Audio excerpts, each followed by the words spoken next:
एक छोटे से गांव में गोलू नाम का 10 साल का लड़का रहता था। उसका घर बहुत टूटा फूटा था। छत से बारिश टपकती थी, लेकिन उसके चेहरे पर हमेशा एक मासूम मुस्कान रहती थी। गोलू को ड्राइंग बनाना बहुत पसंद था, लेकिन उसके पास ना कॉपी थी ना पेंसिल। वो अक्सर मिट्टी में उंगली से ही तस्वीरें बनाता था। हर दिन गोलू स्कूल के बाहर खड़ा होकर बच्चों को रंग बिरंगी पेंसिल से ड्राइंग बनाते देखता और चुपचाप वापस चला जाता। एक दिन उसकी माँ बोली, बेटा, मैं चाहकर भी तेरे लिए पेंसिल नहीं ला सकती। गोलू ने मुस्कुराकर कहा, कोई बात नहीं माँ, मैं ऐसे ही सीख जाऊंगा। लेकिन अंदर से वो बहुत दुखी था।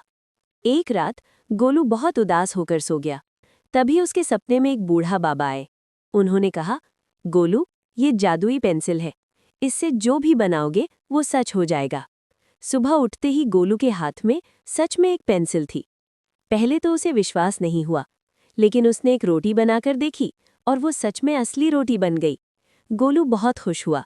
उसने अपनी माँ के लिए खाना, कपड़े और घर सब बना दिया। अब उसकी जिंदगी बदल गई थी।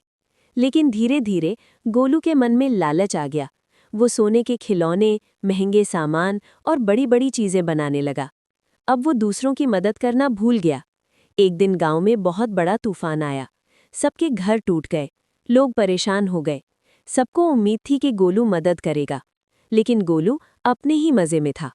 तभी वही बाबा फिर से आए और बोले, गोलू, ये पेंसिल तुम्हें दूसरों की मदद के लिए मिली थी, लालच के लिए नहीं।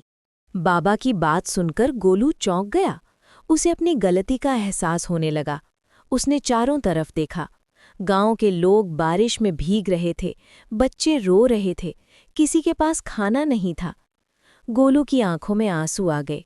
उसने धीरे से कहा, मुझे माफ़ कर दीजिए बाबा, मैंने इस पेंसिल का गलत इस्तेमाल किया।